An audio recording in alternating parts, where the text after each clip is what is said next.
우리 좌우에 계신 분들과 서로 축복하고 축하하며 사랑을 나누시겠습니다. 하나님은 전능하십니다. 그 하나님이 당신을 사랑하십니다. 이렇게 한번 인사하시죠. 네, 좋은 축복의 말씀 주십시오.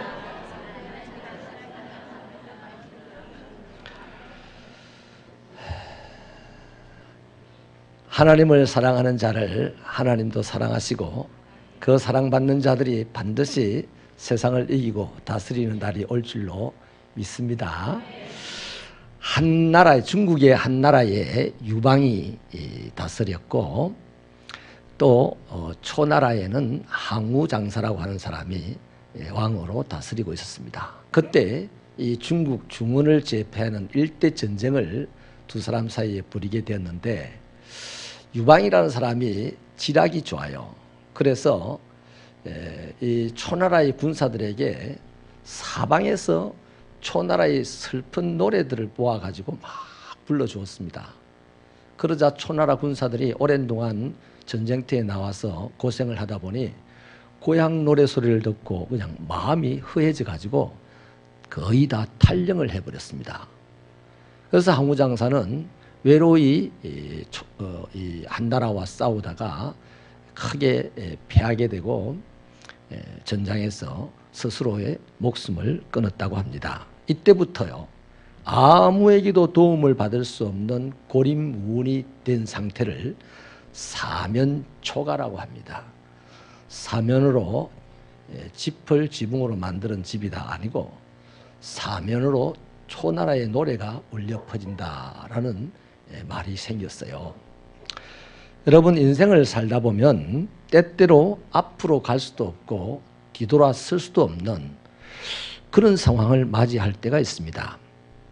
이런 때에 더더군다나 어떤 누구에게도 도움을 받을 길이 없고 내 자신도 그 문제를 해결할 능력이 없다는 것이 판단되어지는 그때에 그 사람은 절박한 상황에 직면하게 되겠죠.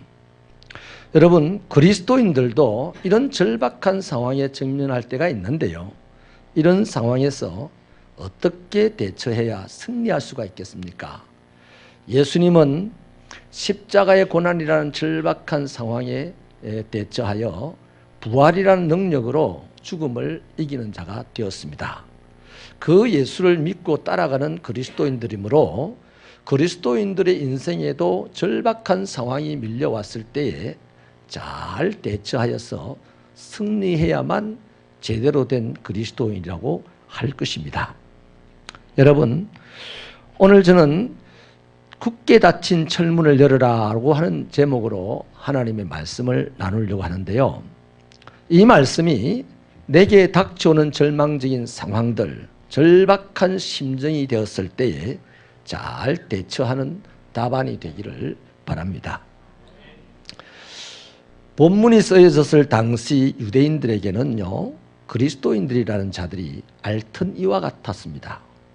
앓는 이는 쏙 빼버려야 시원하지 않습니까? 그래서 유대인들에게 그리스도인들은요, 몹시 불쾌하고 싫은 존재들이었습니다. 더군다나 그리스도인들의 교회가 막 기적이 일어나고 크게 부흥을 하니까 유대인들은 그것이 더욱 싫었습니다.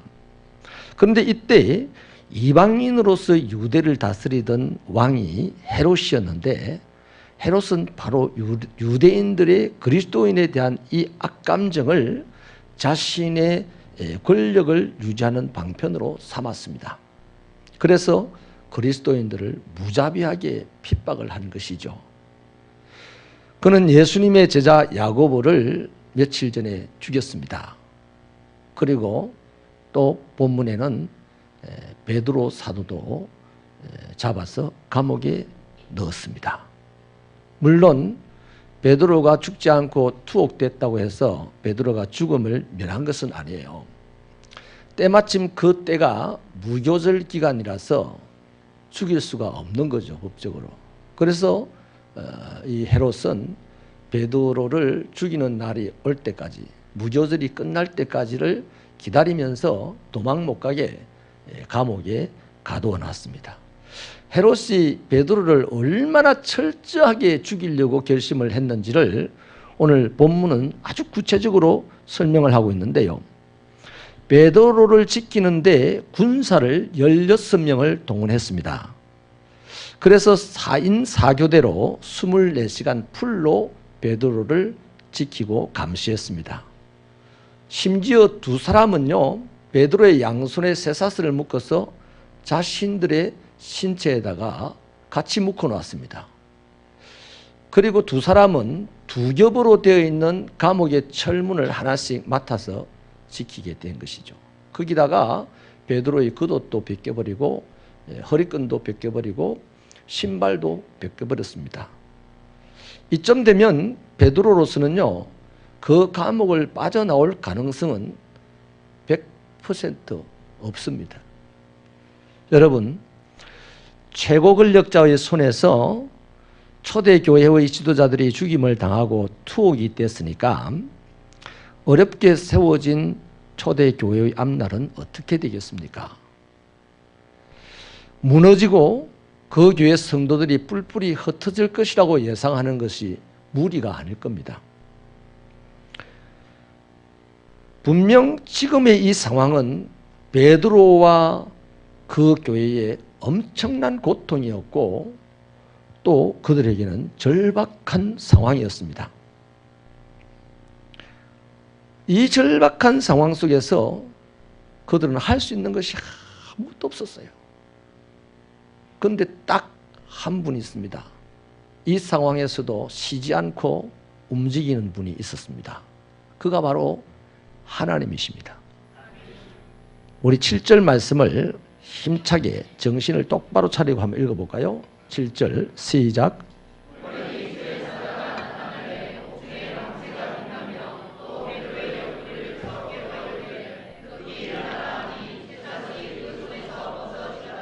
아멘. 천사들이 호련히 나타나기 때문에 정신 차리고 있어야 됩니다. 정신을 안 차리고 있으면 천사들이 와도 온 줄 몰라요. 지금 이 밤이 지나면 베드로는 참형을 당하게 됩니다. 가장 절박한 시간이 되었죠. 그때 주님의 천사가 움직이기 시작했습니다. 주님의 천사가 감옥에 나타나니까 감옥 안에 광채가 가득했고 또 천사가 깊이 잠이 들어있는 베드로의 옆구리를 쳐서 깨우니까 그 순간에 베드로의 양손목에 묶여있던 사슬도 깨어나서 정신을 차리고 스스로 풀어집니다. 사슬이 풀려요, 서로를.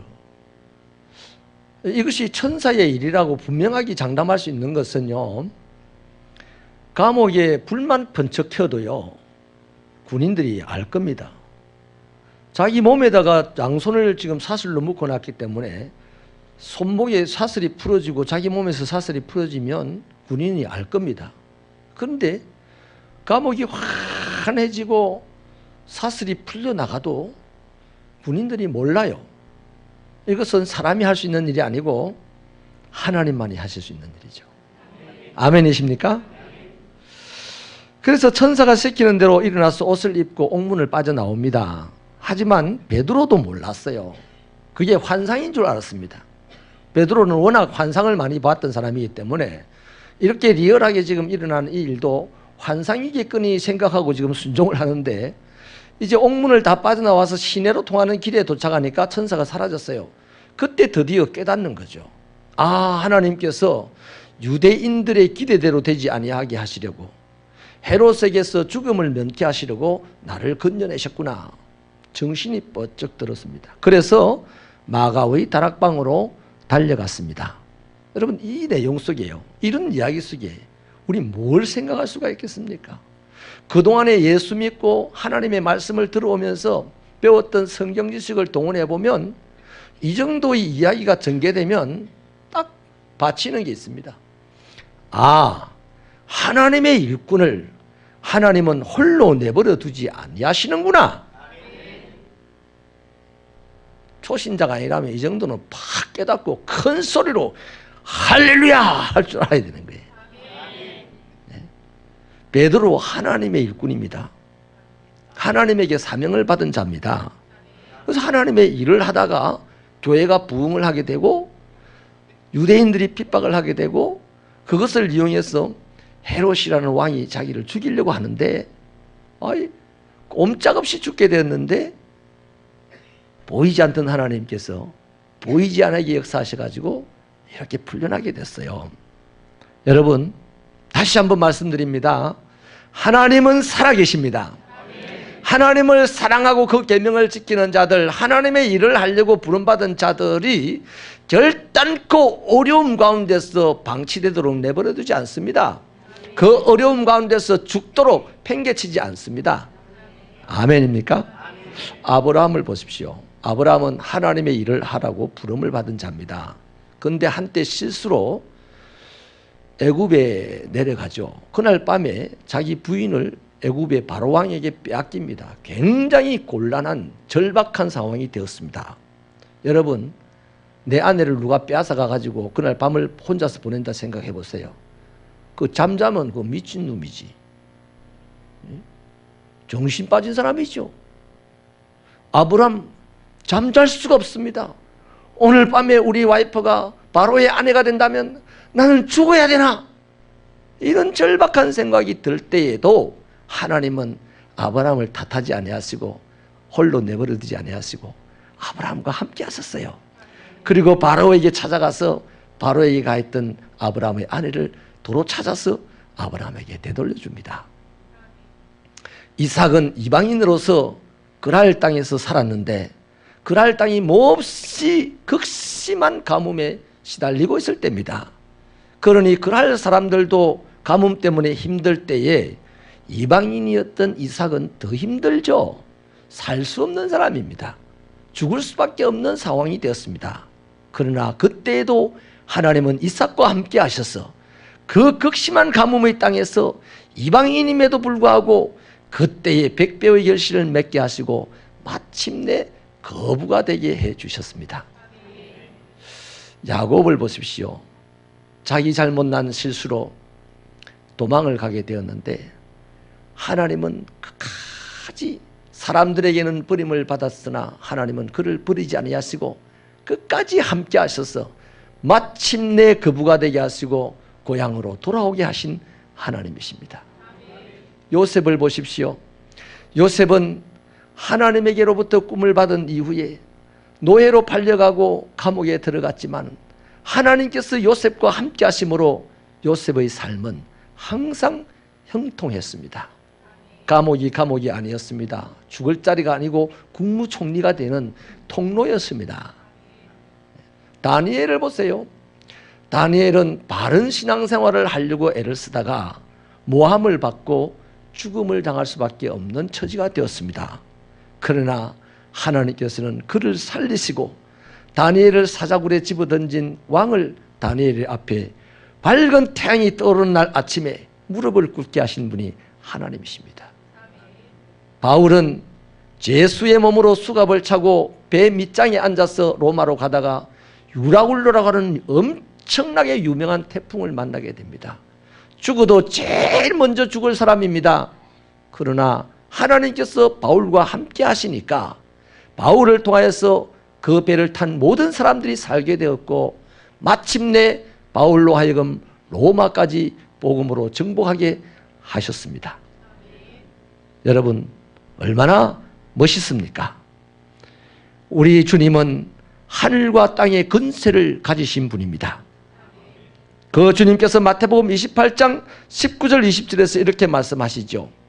그러므로 너희는 가서 모든 민족으로 제자를 삼아 아버지와 아들과 성령의 이름으로 세례를 주어라. 내가 너희에게 분부한 모든 것을 가르쳐 지키게 하라. 하나님 주님께서 하늘의 권세와 땅의 권세를 가지신 주님께서 제자들에게 일거리를 맡겼어요. 사명을 주었어요.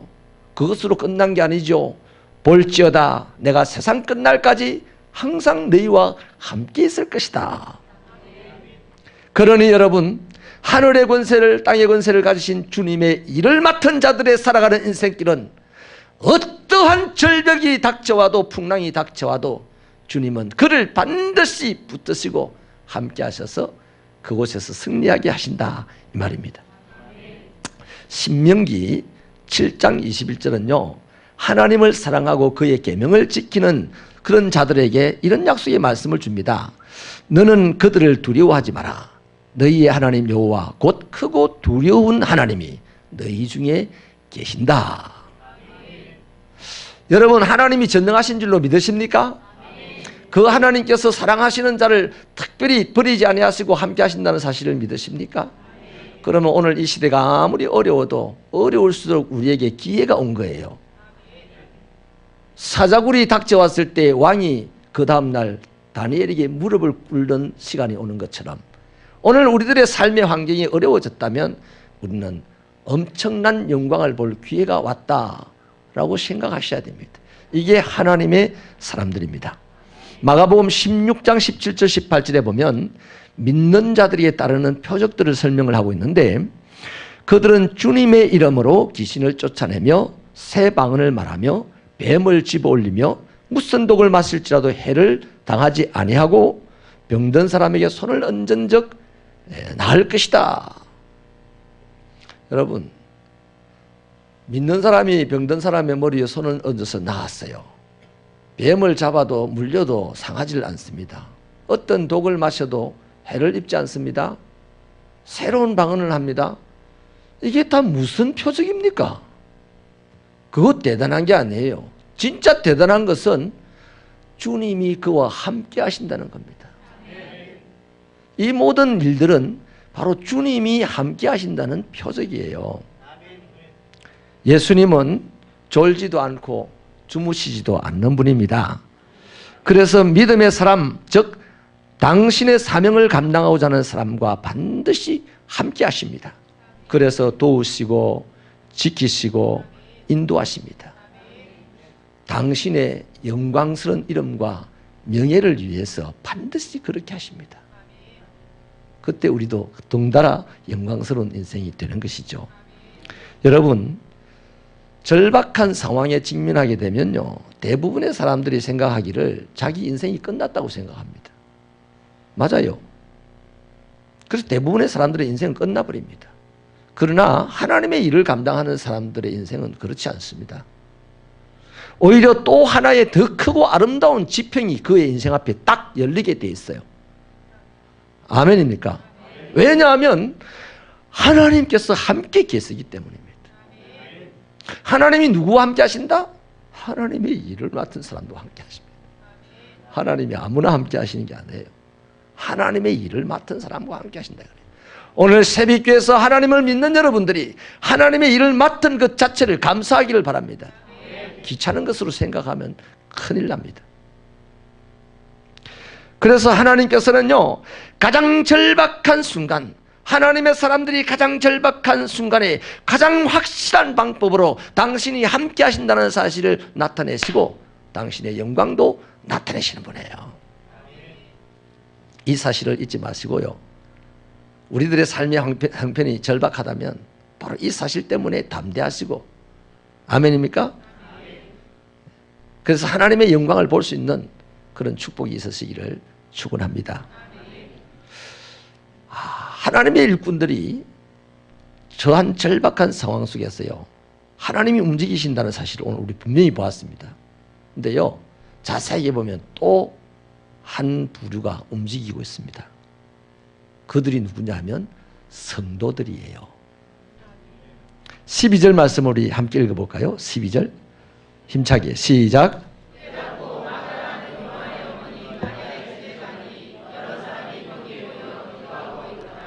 아멘.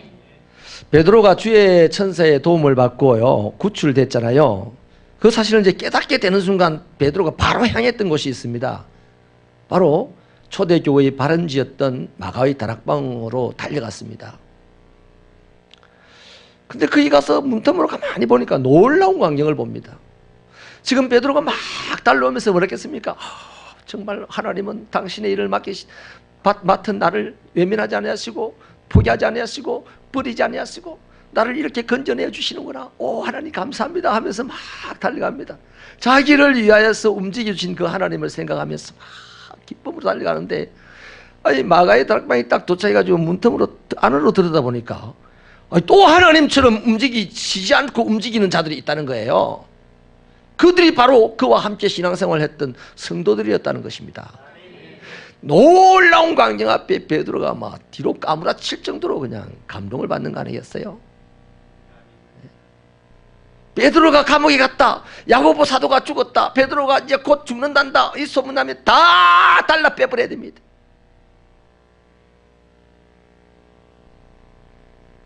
전부 다 도망가고 거기는 문을 닫아야 하는데 베드로는 그 생각까지 미처 못했을 수도 있어요. 그러나 자기를 지금 살아 역사하시는 하나님께서 건져주셔서 죽지 않게 하시고 그 일을 감당하게 하시는 그 하나님을 생각하면서 막 교회로 달려가 봤더니 교회 안에서 기도하는 사람들이 있더라 이거야.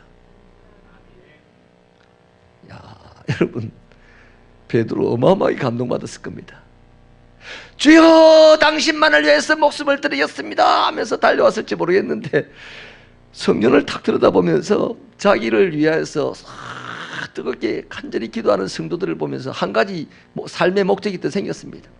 주여, 당신을 위하여서 생명 바치겠습니다 라고 하는 이 목적이 생겼다면 또 한 번 목적이 생기기를, 나를 위하여서 이렇게 목숨 걸고 기도해주는 성도를 위하여 살아야지, 이런 아마 다짐도 속으로부터 확 불일듯이 일어났을 겁니다.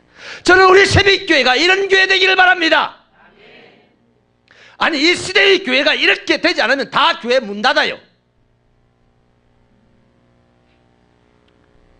마지막 때 절박한 상황들이 여기저기서 밀려오고 공동체에 밀려오고 개인적으로 밀려올 때에 하나님이 살아 역사에서 움직이고 성도들이 살아남아서 믿음을 지키고 간절히 기도하지 않으면 다 문 닫습니다. 다 사라집니다. 저는 새벽교회 성도들 사라지지 않는 위대한 인생이 되기를 바라고, 새벽교회가, 우리 교회 성도들이 섬기는 이 새벽교회가 주님이 오신 날까지 점점 더 커졌어. 사라지는 교회의 성도들이 다 몰려와서 삶의 자리를 찾고 다시 신앙이 회복되는 그런 멋진 교회가 되기를 바랍니다.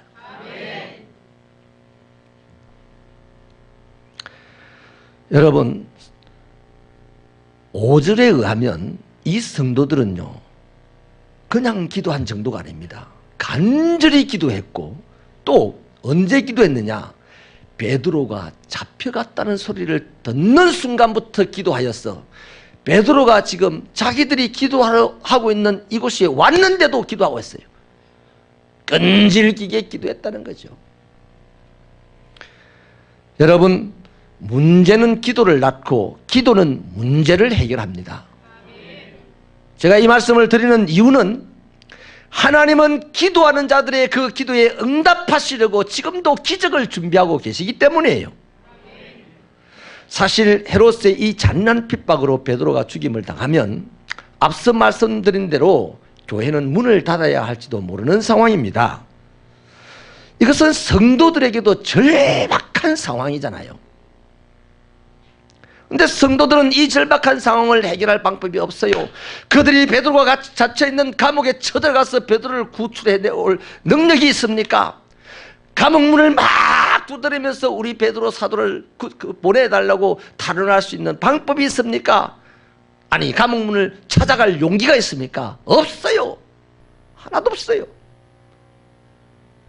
감옥문을 두드릴 용기도 없고 감옥문을 열 능력도 없고 방법도 없는 이들이었지만은 그들은 한 가지 능력이 있고 한 가지 용기가 있고 한 가지 방법이 있었으니 하늘문을 열어 제치는 용기가 있었습니다. 기도로. 그랬더니 하나님께서 내려오셔가지고 감옥문을 여셨어요. 사람이 감옥문을 여는 것은 너무나 어렵습니다. 불가능합니다만 하나님이 감옥문을 여는 것은 한 번 열면 닫을 자가 없게 하시는 능력으로 여시는 거 아니겠습니까? 그들은 걱정과 두려움과 염려가 바뀌었어. 잠깐 걱정되고 잠깐 염려되고 잠깐 두려웠지 않겠어요? 왜 안 그랬겠습니까? 그러나 그것을 기도로 바꾸는 그런 신앙이었습니다. 기도할 수 있는데 왜 염려하십니까? 기도할 수 있는데 왜 걱정하십니까? 기도할 수 있는데 왜 방황하십니까? 두 손 모아 기도해 보세요. 무릎 꿇고 마음을 모아 뜨겁게 기도해 보세요. 이런 찬양도 있지 않습니까? 여러분이요, 가장 절박한 순간에요, 기도하는 것이 가장 위대한 신앙입니다. 가장 아름다운 신앙입니다. 우리는 착각하기를 죽은 자를 살리는 신앙, 병든 자를 고치는 신앙 위대하게 생각하죠. 위험한 신앙입니다. 만약에 제가 이 시간요 죽은 자 한 사람을 살렸다 칩시다. 우리 교회 성도들 대부분이 저를 거의 교주를 받들듯이 받들걸요. 저를 무서워할걸요. 안 그렇습니까? 저는 거기에 취하여 가지고 이래라 저래라 하겠죠. 그거 아름다운 신앙이 아니에요. 위험한 신앙이에요. 그러나 가장 절박한 순간에 기도할 수 있다면 그 사람이야말로 아름다운 신앙을 가진 자요, 위대한 신앙을 가진 자요, 하나님을 움직이는 신앙을 가진 자다 이 말이에요. 이게 안 되는데 뭐 그 죽은 자 살리는 신앙 가지면 뭐 하겠습니까? 다 그거 이단들이 그렇게 나오잖아요. 우리 새벽교회 성도 여러분, 절박한 상황에서 아름다운 신앙을 가지시기 바랍니다. 역대하 20장을 보면요, 여호사밧이라는 왕이 모압과 암몬과 마온 사람들 연합군의 침략을 받아요. 그때 여호사밧은요 12절에서 이렇게 기도를 하는 내용이 있는데, 우리를 치러 오는 이 큰 무리를 우리가 대적할 능력이 없고 어떻게 할 줄도 알지 못하옵고 오직 주만 바라봅니다. 이렇게 기도합니다. 그때 유다 사람들 모두가요, 어린 아이들까지 부인들까지 다 여호와 앞에 섰다고 했어요. 내가 위급한 일을 당하고 어려운 일을 당했을 때 나에게 능력이 없어요 이렇게 말한다는 것, 그게 용감한 겁니다. 능력도 없는데 있는 척하고 막 어려움 앞에서 그렇게 껄떡거리다가 자빠진 사람이 한둘이가 아니잖아요. 그냥 자기 있는 그대로 솔직하게 하나님께 나는 아무것도 할 수 없는 자입니다 하고 주님을 바라보는 이 아름다운 신앙이 바로 초대교회 베드로가 투옥된 날 그 교회에서 기도했던 성도들의 신앙과 같은 것입니다. 할렐루야. 그래서 여기서 바로 위대한 하나님의 음성을 주의 사자로부터 듣는데 뭡니까? 전쟁은 여호와께 속하였다 하는 말씀을 듣는 거예요. 그리고 여호사밧과 백성들은 그 전쟁에서 크게 승리를 하게 되었고, 적군들, 연합군들의 전리품, 전쟁 물자만 수거해 오는데 3일이 걸렸다고 성경은 기록을 하고 있습니다. 여러분, 다윗은요 어린 시절에 포로로 잡혀가 가지고 가까스로 총리가 된 입지전지인 인물 아닙니까? 그러면 다윗은 자기 관리 잘해야 됩니다. 처세를 잘해야 됩니다. 사람들의 이 눈치를 잘 보고 처세를 잘해야 그 겨우겨우 얻은 그 총리 자리를 지킬 수가 있잖아요. 그런데 주변의 세상 사람들이 다니엘을 시기하고 질투해 가지고 음모를 꾸밉니다. 그래서 다니엘은 그 음모가 뭡니까? 사자굴에 집어넣자는 음모거든요. 그런 어마무시한 절박한 상황을 다니엘이 직면한 그 순간에 다니엘 기도 안 해야 돼. 총리 자리를 지키려면. 또 사자굴에 안 들어가려면 기도 안 해야 돼. 그런데 사자굴에 들어가야 되고 총리 자리를 빼앗기는 그 절박한 상황의 문제를 다니엘은 어떻게 해결하려고 했냐면 여전히 기도하는 것으로 해결하려고 했어요. 그래서 기도했습니다. 결국 다니엘은 사자굴에 들어갔습니다. 그렇죠? 다니엘은 기도하였고 사람들은 사자굴의 음모를 꾸몄고, 그때 하나님은 뭐 하셨을까요? 성경에 없습니다만 저는 장담합니다. 그때 하나님은 미리 사자굴에 내려가서 사자들 교육시켰습니다. 내 일꾼이 여기에 들어올 텐데 잘 봐놨다가 요래요래 생겼으니까 그 일꾼이 들어오면 너희들은 까딱도 하지 마라. 만약에 까딱했다가는 내가 너희들 다 죽여볼 거야. 알았지? 사자는 하나님을 잘 알아봅니다. 사람들이 못 알아봐서 그렇지. 그래서 사자굴에서 다니엘은 살아나오게 됩니다. 아멘이십니까? 이게 제가 지어낸 소리겠습니까? 영적인 해석입니다만 분명한 얘기입니다. 왜냐? 하나님은 우리보다 앞서가서 일을 행하시며 그 일을 성취하시고 뒤따라오는 자를 찬양하게 하시는 분이 하나님이시니까. 할렐루야. 여러분, 이 다니엘의 사자굴 사건은요, 10편 50편 15절에 환난날에 나를 부르라 내가 너를 건지리니 네가 나를 영화롭게 할 것이다 라고 하신 이 말씀을 가장 리얼한 모습으로 모양으로 우리에게 보여주고 있잖아요. 여러분, 기도는요 기적을 불러옵니다. 무명한 자가 유명한 자가 되고, 무능한 자들이 유능한 자들이 되고, 가난한 자들이 부자가 되게 되고, 병든 자가 치료되게 되고, 죽은 자가 살아나 사람 살리는 자 되게 하는 이러한 기적을 불러오게 됩니다. 아멘이십니까? 그래서 여러분, 오늘 우리는 이 기도에 능한 자가 되어야 되는 거예요.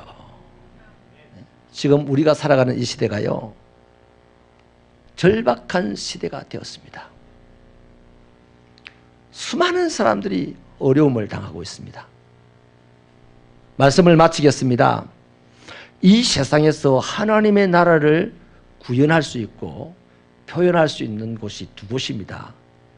하나는 교회고 하나는 가정입니다. 하나님께서 가정을 세우시고 교회를 세우셨어요. 그러므로 여러분, 우리 성도 여러분, 부녀들 여러분들이요, 여러분의 남편은 신불신을 떠나서 가정이라는 하나님의 나라를 위하여서 초석이 되어야 될 자들입니다. 아멘입니까? 오늘 우리의 남편들이요, 이 세상 가운데 나가서 가정이라는 나라를 세워나가기 위하여서 얼마나 수고하는지 모릅니다. 오늘 장로님이 대표 기도할 때 그런 언급을 하시던데, 가정을 세우기 위해서, 가정을 지키기 위해서 정말 고군분투합니다. 이 남자라는 게 그렇습니다. 원래 운명이 그래 됐어요. 한자에도 보면요, 입구자에다가 10십자를 쓰고 그 밑에다가 힘력자를 붙여놨어요. 10개의 입을 먹여 살 힘을 가진 자가 남자입니다. 근데 우리 식구들을 먹여 살리기 위해서 오만 가지 수고를 하는데요, 내 앞에는 직장 상사의 철문이 닫혀 있고요, 내 거래처에는 철문이 닫혀서 거래처의 문이 꼼짝도 하지 않고, 그 앞에서 우두커니 서서 집으로 돌아가자니 굶어가는 어려움을 당하고 있는 내 가족들이 선하고, 앞으로 나가서 일을 해보자니 일터는 문이 닫혀있는 이런 시대, 이런 상황을 오늘 우리는 만나고 있다 이 말이에요. 이럴 때 사랑하는 여러분, 각종 사고와 질병과 경제적인 어려움과 사회의 열악한 이 현실들이 나를 먹여 살리고 우리 가정을 세워나가야 될 내 남편의 앞길을 딱 가로막고 있는 철문이 되어 있는 이 시간, 이 시대에 우리 부녀자들이 뭐 해야 되겠습니까? 그 철문을 열어 제끼는 자들이 되어야 되지 않겠습니까? 남편들이 열 수 없어요. 없어요. 절대로 못 열어요. 하나님이 열어야만 열리게 된 시대가 되었습니다. 그러니 우리 부녀자들이요, 남편을 위하여 기도하십시다. 기도하자고요. 아이고, 나도 땀 흘리고 일하는데요, 하루에 8시간씩 일하는데요.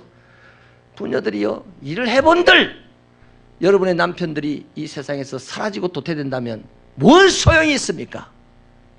질병의 문을 활짝 열고, 가난의 문을 활짝 열고, 거래처의 문을 활짝 열고, 하나님이 주시는 축복 속에 사람들을 차지하는 남편들이 되어야 내 아내인 나도 행복하지 않겠어요? 세상의 여자들한테는 기대할 수가 없어요. 맞아요. 세상의 여자들은 남편 출근해가지고요, 철벽 같은 문 앞에 서서 이러지도 못하고 저러지도 못하고 흐느끼고 있는데, 그 여인들은 커피숍 돌아다니면서 시외로 나가면서 온갖 수다를 떨며 돈을 펑펑 쓰는 사람들이 한둘이가 아닙니다. 그래서 가정이 무너지고 깨어지고 사회가 망가져가고 있습니다. 이럴 때의 새벽교회 여성들은 또 커피 마시지 말라는 얘기가 아니에요. 이럴 때 새벽교회 성도들은 내 남편이 하나님의 능력으로 활짝 열린 시온의 대로를 가며 이 어려운 시대의 승리자가 되어서 만 사람을 살리는 인생이 되게 하여 달라고 기도해야 되지 않겠습니까? 하나님은 기도하는 자의 그 기도에 기적을 준비하고 기다리신다 했으니까요. 아멘이십니까? 그래서 하나님께서도 이 시간, 이 절박한 시대가 된 이 시간 기적을 준비하고 움직이고 계시니 누구를 위하여? 내 남편을 위하여. 우리 아내 여러분들도 쉬지 말고 움직이시기를 바랍니다. 그리스도의 심장을 가지고 남편을 위해 중보기도하는 이번 한 주간이 되시기를 바랍니다. 아내들이요, 이번 한 주간 한 끼 밥은 굶을진정 건너뛸지언정 이번 한 주간 동안 저녁에 남편을 위해서 기도하는 시간은 건너뛰지 마시는 여러분 되시기를 바랍니다. 약속하셨죠? 그럼 남편들은 집에서 아내들 기도하니까 좋다고 자야 됩니까? 아내들 데리러 오세요. 데리러. 요새 밤길이 위험합니다. 아내들 데리러 와가지고 두 손잡고 함께 기도하시고 하나님을 향하여서 두 팔을 벌려서 두 사람이 독수리의 두 날개처럼 하늘로 올라가는 축복의 영광이 하나님의 눈에 보이는 우리 성도들 되시기를 바랍니다. 마태복음 7장 7절에는요, 구하라 그리하면 너희에게 주실 것이요 찾으라 그러면 찾아낼 것이요 문을 두드리라 그리하면 열리리라 하셨습니다. 우리요, 직장의 문을 두드려 봐야 열리지 않습니다. 우리 보고 못났다고 가라 그럽니다. 여러분, 거래처의 문을 두드려 봐야 열리지 않습니다. 나보다 훨씬 더 거래할 만한 탐나는 사람들이 세상에 많이 있어요. 그러니 하늘의 문을 두드리십시다. 하나님이 사자를 보내서 그 문을 열도록 하십시다. 그러면 온 세상이 부러워할 기적이 우리에게 주어질 줄로 믿습니다. 6.25 동란 때 있었던 실화 하나를 말씀을 소개해드리고 마치겠습니다. 이 적진에 갔다가 돌아오는데 교전 중에 한 사람이, 한 병사가 총을 다리에 맞고 쓰러졌어요.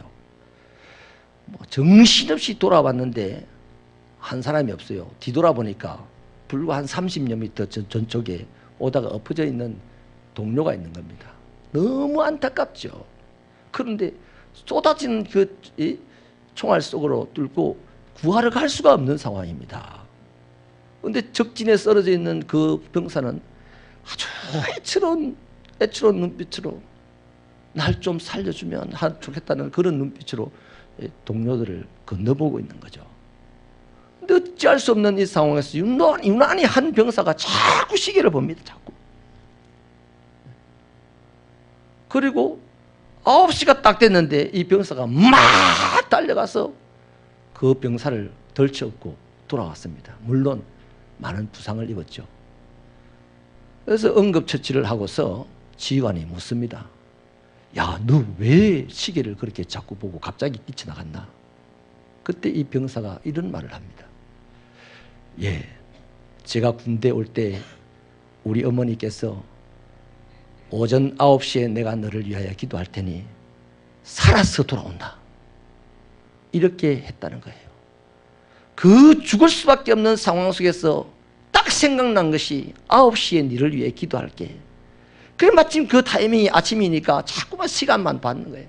그래서 9시가 땡 하자마자 달려간 겁니다. 여러분, 우연의 일치로 안 죽고 살아왔는지 모르겠다고 하겠죠. 그러나 기도한 사람만큼은 그것을 우연으로 보지 않습니다. 그 기도에 하나님께서 총알을 물리치시고 살아오게 하셨다는 것을 고백하지 않을 수가 없는 거죠. 사랑하는 여러분, 오늘 이 얘기 얼마나 아름답습니까? 아내들이요, 남편들을 성공시키는 아내가 되십시다. 남편들을 승리하게 하는 아내가 되십시다. 남편이 앞장서서 세상 살리는 인물이 될 때까지 남편의 뒤에서 기도로 하늘문을 여시는 우리 아내들이 되시기를 주님의 이름으로 축원합니다. 기도하시겠습니다.